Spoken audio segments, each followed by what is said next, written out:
but it's not too late.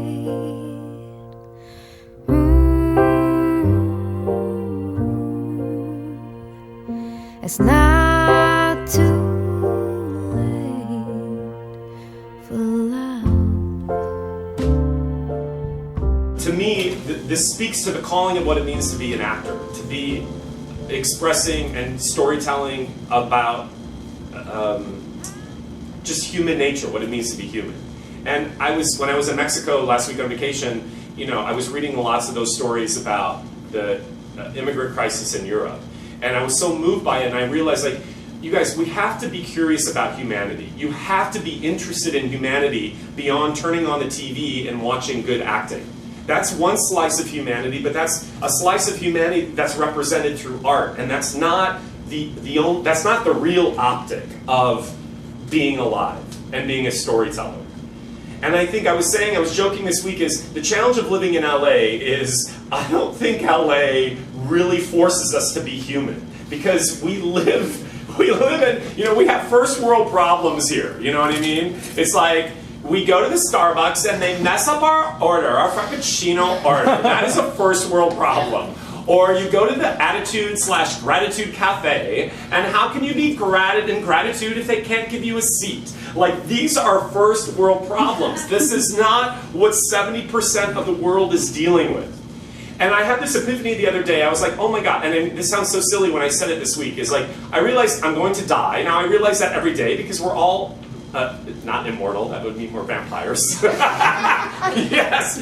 What is that movie, Twilight? No, we are all mortal. But I realized this is so weird living in LA, because in LA, there's sort of this kind of Teflon sort of illusory veil of, like, I just feel like I live in a fantasy land sometimes. That I'm living in some sort of weird alternate universe, that real humanity isn't really a part of the conversation. And maybe it's because it's so driven by the entertainment business that we see things at a superficial level. I'm not saying people are superficial, but I'm talking about our consciousness and our awareness is about ego stuff. And so fast forward to the stories that are happening in Europe, and it blew my mind about the people's willingness to survive at such a level that they were willing to leave a war-torn country and take a huge risk crossing on these boats pirated by blackmailers, basically, who don't care about their lives. It's like $3,000 American per life, women and children especially. And then they're left out to sea, sometimes for 40 days.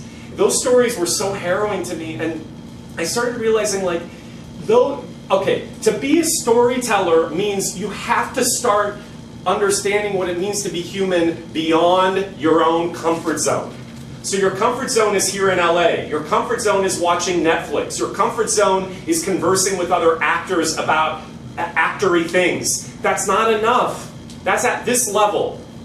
To me, the charge of being a citizen of the earth is you have a moral obligation to be interested in those stories. And as I was saying this week, that doesn't mean you have to, like, do protests or write your congressman or, create a pledge, or all those things are okay.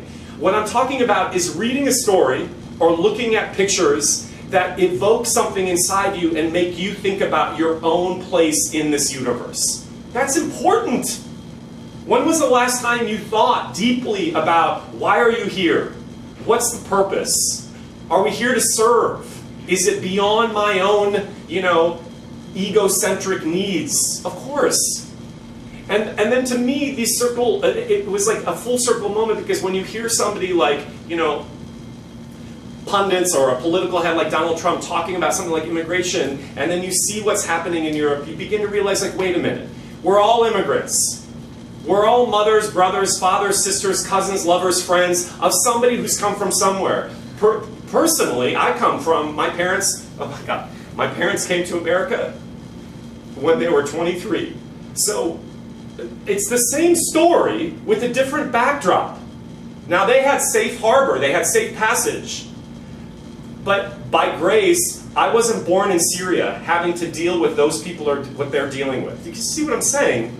So to me, it is about looking at human stories and realizing like, well, that connects to me at a human level, and realize if it's not me, it's my parents' parents, it's my parents' friends. We're all connected. We're all immigrants. We all come from somewhere. So I just think it's really important, you guys, and I actually think that that's a very grounding place, because when you start to open the aperture into your own life about what you want your existence to be about, then you get beyond the superficiality of Hollywood and how it can be maddening and get you stuck and feel like you're beating your head up against the wall, and what are you going to do with your life? You start to feel alive and not be defined by, I can't get a one-liner, or my agent won't call me back. You're bigger than that. I just want to end with this because I've been reading this quote by Idris Elba, who's in the new movie Beast of No Nation that's coming out. And actually, weirdly enough, see what I'm saying? They're rolling it out. It's coming out in theaters, but it's also coming out on, I think, Netflix, on TV at the same time. So things are really changing. But anyway, he's playing, a West African dictator, a fictionalized West African dictator. And he said, of course, like most actors, he didn't want to do it at first because he didn't want to be perceived as not being likable.